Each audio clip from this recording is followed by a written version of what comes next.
as far as adjectives go, okay? Because it kind of leads into it, because one of the uses of the verb ser, and probably the one that we think of the most, is to describe people and things, okay? Now, your textbook, let me make sure you can read that. Your textbook describes it as basic, inherent, fundamental characteristics, okay?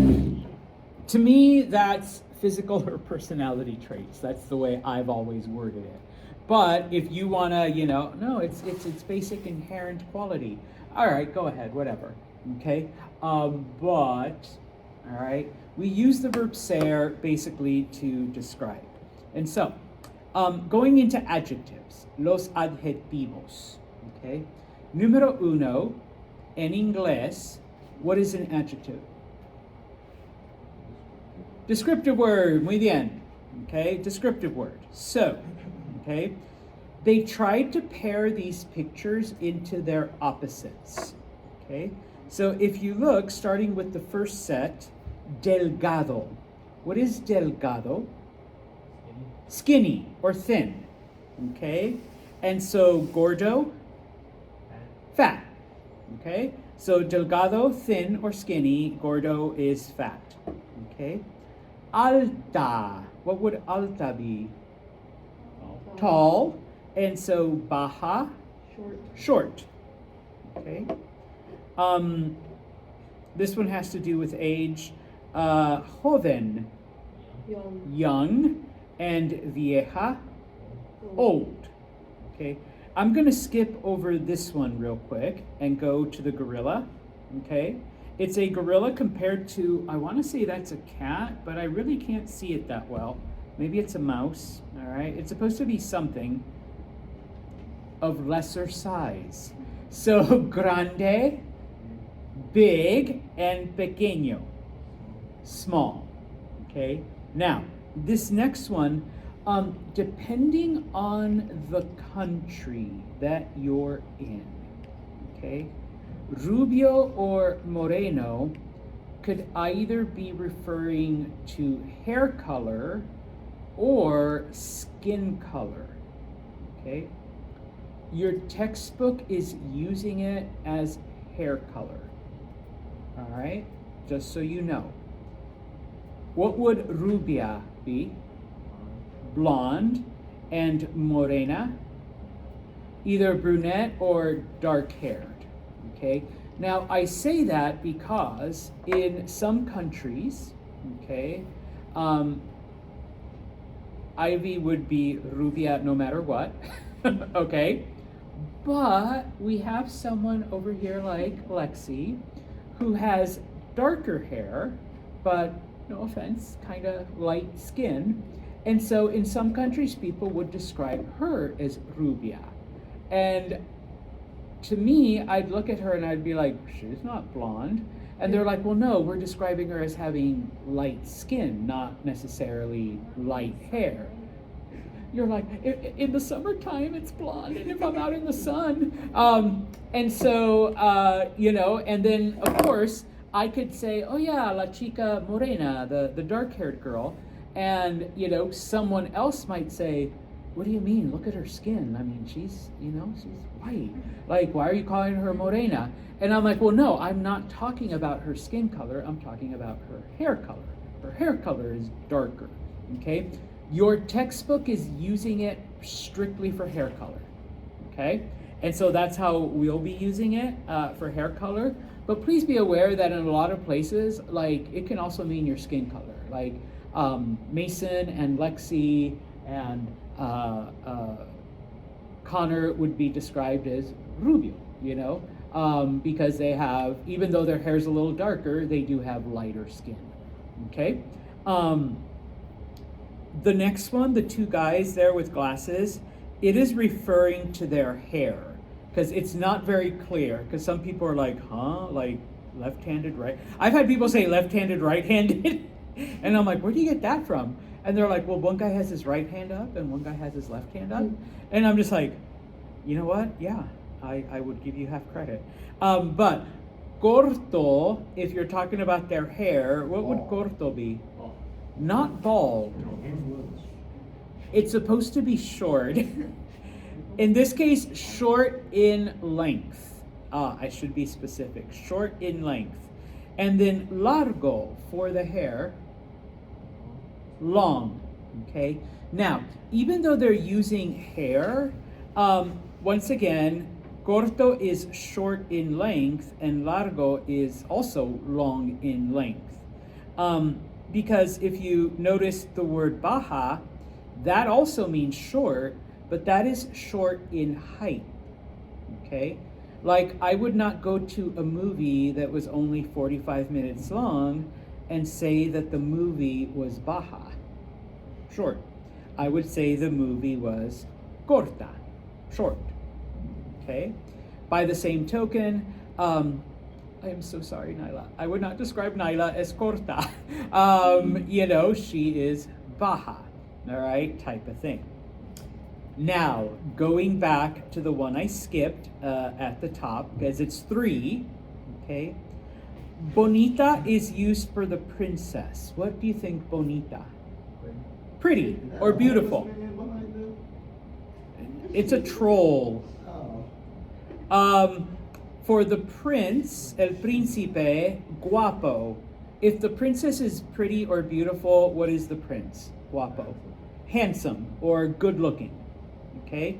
And of course, the opposite of both of those is not the homeless guy, Jacque. It's the troll. Okay?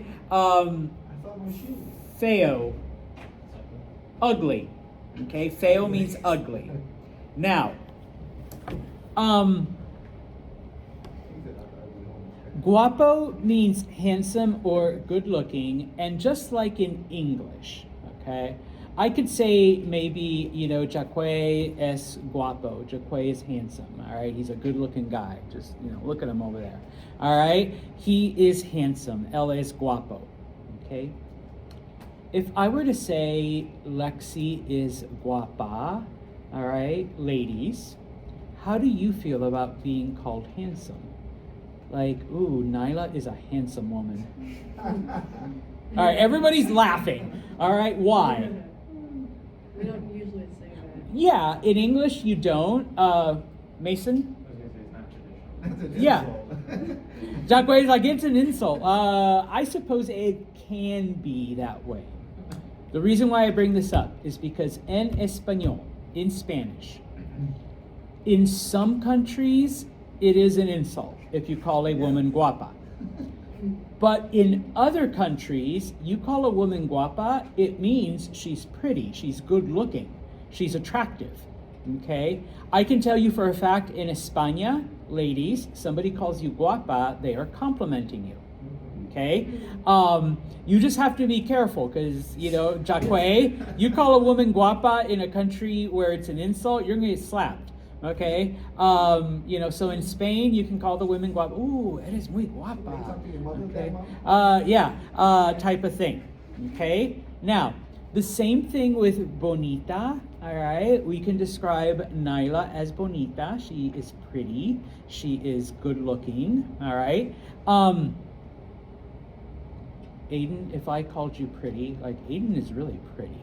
All right, Aiden is bonito. Oliver's laughing. Why do you typically not call a boy pretty? You're even turning red. Okay, like you did the hand, all right? You guys are doing the hand. Yeah, it has certain implications as to your orientation, let's say. Okay? In Espanol, you do not call a boy bonito, at all, like anywhere, that I'm aware of. Okay, now, in all 21 countries and in the US and Canada, and even the ones that don't speak Spanish. Okay, now, I've actually had students say, well then, why do we have a masculine form of pretty, of beautiful? And I say, well, we don't just describe people as pretty. El libro es bonito. Like, I think this is a really pretty book. It's got purple and lights and all of this. Okay? All right, today started a lot nicer. All right. I can say el día es bonito. This is a beautiful day. Like it was sunny this morning. It was nice, and it wasn't like frigid. It was a little chilly, but it was okay. Like I just needed a light jacket, type of thing. All right. Jacque just needed his hoodie. That's it. All right. So es el día bonito. Okay. So there are certain things that you do describe as pretty that are not people. All right. Now, which brings us to the next point. While nouns, person, place, thing, the gender that they have, everything is either masculine or feminine. It's already been like assigned, like it's already grammatically set. Okay. When it comes to adjectives, though, the adjective has to agree in gender and number with the noun, which means that any adjective that ends in O, if you're describing something feminine, you have to change it to A. Okay? So if I'm describing Aiden is tall, Aiden es alto, but then I want to describe Lexi is tall. You are kind of tall. All right? I would be like Lexi es alta. Okay? I would have to change that O to an A. Okay, and so if you look at any of the adjectives there that end in either O or A, okay, so if I'm describing Jacque as delgado, he is thin, but then I want to describe Naila as thin, I would have to change that O to an A. Naila es delgada. Okay, don't worry, I won't describe any of you as gordo, but yo soy gordo, I can describe myself as fat. Okay, my sister's in California, mi hermana is gorda. Okay, yeah, she can't hear me, you won't tell her. All right, type of thing. We already did the tall and the short, like, sorry, maybe I'll pick on Ivy. Baha, all right, short, okay. But if I'm talking a short guy, okay, then I would have to change it to baho, all right? And that applies to like all of them, okay? Except for the ones that end in anything else. And so far, the only two we have, I say so far, don't worry, we'll get more. Joven. What does joven mean again? Young. Young, okay? I can describe Jacque as joven, but I would describe Naila as joven. Okay? I don't have to say joveno, jovena, all right? I don't have to add O's or A's. It already ends in N, and so it is the same for both.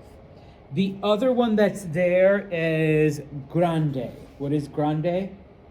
Big, large, all right? So in this case, I won't describe people, all right? But I brought my instructor's edition. El libro es grande. The book is big, and of course, la mesa es grande. The table is big, okay? I don't have to say grando and granda or something ridiculous like that, okay?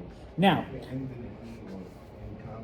if it ends in anything that's not O or A, it's, I call it gender neutral, okay? It can be used for both, all right? It has to agree in gender. Okay? It also has to agree in number, meaning if you are talking about something singular, then your adjective is singular, but if it's plural, then you have to make it plural as well. Okay? So, estudiantes altos, okay? Tall students, okay? Estudiantes morenos, dark-haired students, okay? Estudiantes inteligentes, smart students, okay? So you would add the S to the adjective as well, all right? So once again, it's the dictionary definition. Spanish adjectives must agree in gender and number with the noun they modify, okay? Or if you have a singular noun, singular. If you have a plural noun, plural. If it's a masculine noun, masculine adjective, plural feminine noun, feminine adjective. Boom. Okay? Now, okay? Remember that if a word ends in a vowel, to make it plural, we just add an S. If a word ends in a consonant, to make it plural, we add ES. Okay? So in this case, joven, okay? And this also has to do with the ones that you don't have to change. So for example, joven, okay? If I am talking about a young man, hombre joven. If I'm talking a young woman, mujer joven, all right? No changes. But if I'm talking about alls y'alls as my students and alls y'alls are young, okay? Estudiantes, I wouldn't just say jóvenes, okay? Because joven ends in the letter N, so you have to add ES. So estudiantes jóvenes, okay? Estudiantes inteligentes, okay? Fiel means loyal. Once again, I stole this slide from a friend of mine. All right, so you know, un amigo fiel, a loyal friend. Amigos fieles, loyal friends. Okay. Oh, again, the equivalent would be loyals, friends, in English. Yeah, we don't say that in English, but that would be the equivalent, making the adjective plural. Okay. Preguntas on that. Did I have another one? I do. Okay. No, not yet. We're not ready for that one yet. Okay. So go to page 63, page 63. Okay. A couple of rules then. No. Skip down to the bottom. Let's look over these words because I'll give you the bad news first. You need to know what these mean. Okay. And for most of them, I think